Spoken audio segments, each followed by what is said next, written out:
O dia todo pensando e sobreveio uma tempestade de vento no lago, e o barco enchia-se de água, estando eles em perigo.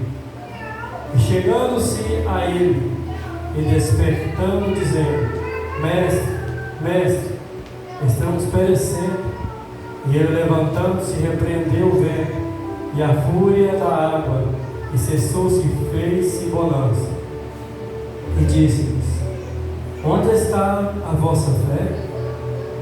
E eles, temendo, maravilharam-se, dizendo uns aos outros: Quem é este, que até o vento e a água manda e lhe obedece? Amém? Pode ser sentado à luz.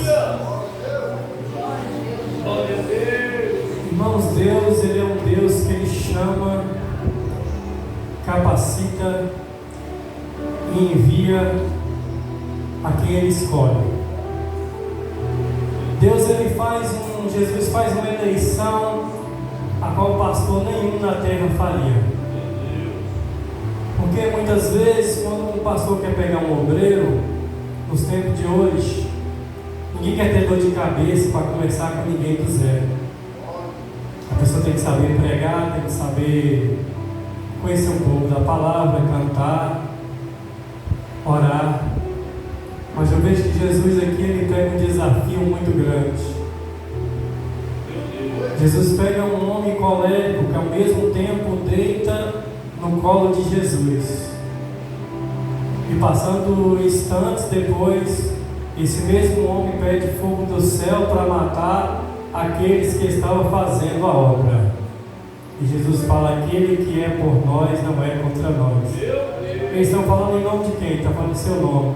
Então deixe eles falar. Jesus, Ele mexe com um rapaz que era sem confiança. E o rapaz sem confiança era o dono da tesouraria. Era o Judas Iscariotes. Jesus, ele pega desafios. É um mestre que gosta de desafios. E o mais perigoso de todos é o que Jesus prepara para uma grande obra. Jesus, ele pega Pedro. Pastor não aguentaria um irmão Pedro nem por um dia. Jesus anda com Pedro 3 anos e 6 meses. E eu vejo que tem pessoas que andam com Jesus, mas não aprendem nada com Jesus. Porque no último dia, no dia da crucificação, no dia de Jesus ser entregue, Pedro olha com Jesus, vê Jesus escrevendo no chão e libertando aquela mulher que estava prestes a morrer, apedrejada. Ele vê Jesus pregando amor à multidão. E esse mesmo homem, no último dia, tira a sua espada e corta a orelha do soldado. E Jesus, ele é muito paciente. Jesus é muito paciente, que Pedro, no final da sua trajetória, Pedro, ele vira o pastor de Jerusalém, o menos convocado. Se fosse para fazer uma lista, fazer uma votação entre os 12, ninguém apostaria em Pedro. Mas eu quero dizer que Jesus, ele nunca aposta para perder. Jesus não joga para perder. Eu quero dizer, se você está aqui é porque Jesus apostou em você. Jesus confia em você. Mas Ele também quer que você confie nele. Os discípulos, Jesus depois, no final da tarde, Jesus convida os discípulos a passar para o outro lado. Os discípulos começam a ficar temerosos, porque do outro lado não era coisa boa. Do outro lado era só idolatria. Do outro lado era só cobiça. Do outro lado não tinha culto prestado para Deus. Do outro lado era Decápolis. Decápolis era 10 cidades pagãs, cheias de idolatria dos seus deuses e seus ídolos, e cheia de coisa que não presta. Mas Jesus fala que Ele não veio para os sãos. Eu vim para os doentes. Eu aposto de quem ninguém aposta. Eu aposto no cachaceiro caindo pelas calçadas na rua. Eu aposto no cego que ninguém dá nada, eu dou inteligência dele para o céu e ele prega mais do que quem enxerga. Eu aposto naquele que não consegue nem andar, porque eu não preciso das pernas dele, eu só preciso da voz. Eu só preciso de uma voz que clame no meio do deserto. No meio desse deserto, precisando de ouvir a voz de Deus. Eu quero te dizer que no meio dos 12, Jesus escolheu mais. Jesus envia Paulo para pregar aos gentios. E quem é os gentios? Somos nós. Aqueles que foram cortados. Mas Jesus pegou e enxertou a oliveira brava na videira verdadeira. Nós não era nem para estar aqui. O mundo não sabe disso, o ímpio sabe esse. O privilégio de cada um de vocês estar sentado aqui, eles vêm correndo para cá. Mas eles não sabem, porque a Bíblia fala que os carnais não sabem das coisas do Espírito, que as coisas espirituais são discernidas espiritualmente. Só quem é do Espírito sabe discernir o que é andar com Jesus no meio do deserto, o que é andar com Jesus no meio do mar, o que é andar com Jesus no meio da tempestade. Sabe a quem recorrer. Os discípulos estavam ali tudo treinados, os discípulos já tinham visto grandes milagres. Os discípulos já tinham visto milagres maiores do que iam acontecer. Os discípulos já tinham visto transformado água em vinho no casamento. Os discípulos já tinham visto a cura da sogra de Pedro. Os discípulos já tinham visto milagres, prodígios e maravilhas ao decorrer da caminhada de Jesus. E Jesus cansado, porque Jesus é 100% homem, 100% Deus. 100% Deus estava alerta, porque ele era espírito também. Mas o seu lado humano fazia ele dormir. Mas eu quero te dizer uma coisa. Jesus ele está dormindo ali de fachada.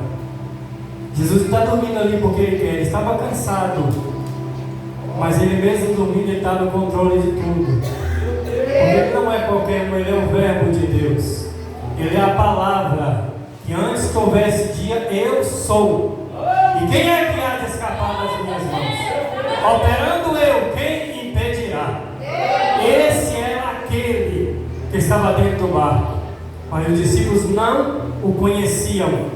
E a gente tem que conhecer Jesus dia após dia. Porque muitas vezes entra 10, 20, 30 anos. E muitas vezes a gente questiona, murmura, blasfêmia, olha para trás e desanima. Pensa para o lado do barco e pensa em desanimar. E logo ali está ali aquele barco com 12 homens. Imagina 13 homens dentro de um barco. E dentro desse barco existia pescadores de alto escalão. Porque antes deles serem chamados, eles eram pescadores. Pedro, Tiago, João, filho de Zebedeu, pescadores, marinheiros velhos, costumados na pesca. Mas Jesus está falando assim, ó, que quando eu te chamo para entrar dentro do meu barco, você pode ter experiência, você pode ter conhecimento, você pode ser profissional, você pode ser o que você quiser, mas se você entrou dentro do meu barco, o controle é meu. Deus fala, eu estou no controle do barco. Eu chamei vocês eram pescadores, conheciam de mar, mas eu estou no controle de tudo. E quem está no controle de tudo? Ele dorme na proa do barco. E quando vem a tempestade, o que acontece quando vem a tempestade? Você confia, você espera com paciência no Senhor, como diz o salmista Davi. Você olha para os montes e fala que de lá que vem o seu socorro, ou você se desespera? Esses discípulos não tinham ainda o Espírito Santo. Eles ainda não tinham recebido o Espírito Santo que desceu em Atos. Eu vejo que ali o Espírito Santo ele é uma capacitação. O Espírito Santo ele é um forjamento. O Espírito Santo ele é uma armadura, um homem frágil com a armadura de Deus, é o Espírito Santo. O homem é simples, o homem não é nada, o homem é pequeno, o homem é falho, o homem é barro. O homem é o pó, é o vento que soprou e o homem se desfaz como o pó da terra, porque ele veio da terra. Mas eu vejo que o Deus grande, tremendo, eu fico maravilhado quando eu imagino que Deus ele fez tudo. Sabe as estrelas que você admira, o céu, o mar, tudo de grandioso que Deus fez, para você parece ser tão grande, e você admira aquilo. Mas o que eu acho mais incrível, que a obra-prima de Deus somos nós. Um anjo, que eu fiquei olhando, observando, que um anjo tem poder de matar 85 mil homens. Agora Deus pega um poder e coloca dentro de um ser humano e faz o ser humano fazer coisas que os anjos não fazem. E parece loucura o raciocínio humano, mas é coisa para Deus. E quando Deus ele desce do céu, os anjos ficam olhando, ele nunca saiu do trono. O que ele está fazendo? Ele desce Jesus e desce o Espírito Santo. E lá em Gênesis ele fala: façamos o homem a imagem e a minha semelhança. Jesus ele pega as suas digitais e coloca em você, como se fosse pouco. Ele te dá algo para você ter intimidade e relação com ele, porque a janela da nossa alma é o Espírito, e o Espírito é a comunicação, profeta, entre Deus e o homem. Porque os animais não têm comunicação com Deus, porque eles não têm Espírito. Porque Deus ele fala, quando ele se arrepende de ter feito o homem, que o Espírito dele não ia mais contender com o Espírito do homem. Mas Jesus, ele, pela misericórdia, Jesus desce e o Espírito Santo volta, e agora Deus está conciliado com o homem. E Deus agora ele fala, o homem tem um algo divino dentro dele, que é o sopro da narina de Deus. Deus sopra nas narinas do homem e dá o fôlego de vida, fôlego que animais nenhum têm, anjos também não têm, você tem. É o fôlego de Deus. É por isso que temos que agradecer a Deus todos os dias por estar respirando, porque cada vez que você respira, é você respirando Deus para fora e respirando Deus para dentro. É você, Deus dentro de você. É por isso que a gente tem que ser mais humano. A gente tem que cuidar das pessoas, tem que zelar, tem que fazer a obra. Eu falo com minha esposa, a verdadeira obra não é a obra entre quatro paredes.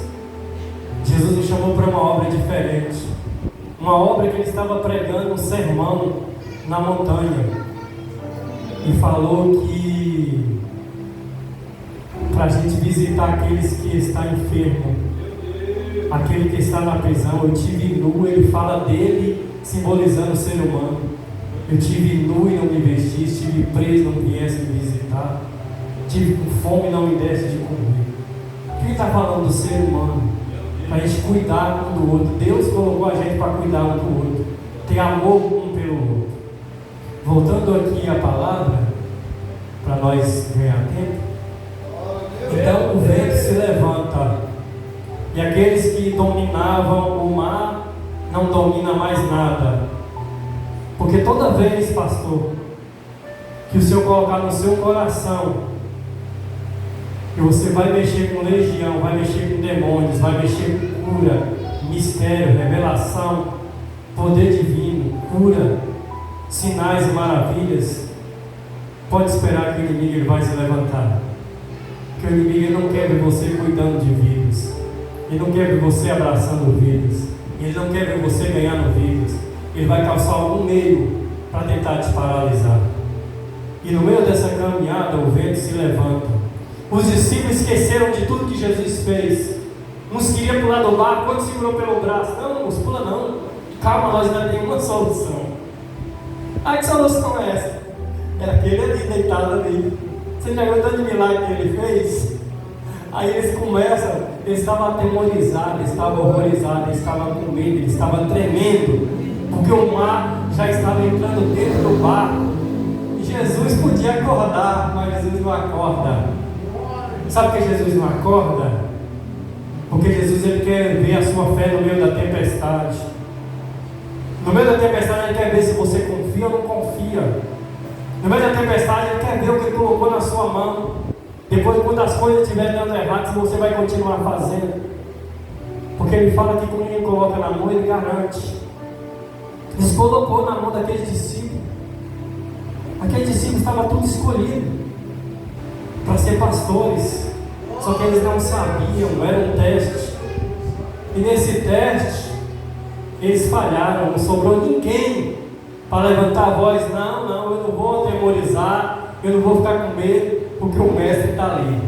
Não, foi todo mundo correr, acordar Jesus. Mestre, acorda, o mar vai nos arrebentar aqui agora.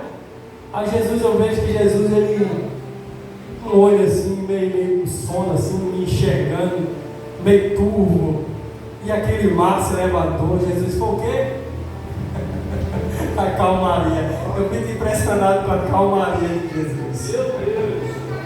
O vento está lá em cima, o mar está esbagaçando o barco. E Jesus falou: o que está acontecendo? Aí Jesus vira logo e toca na fé. Não tens fé? Você não crê que eu coloquei na sua mão?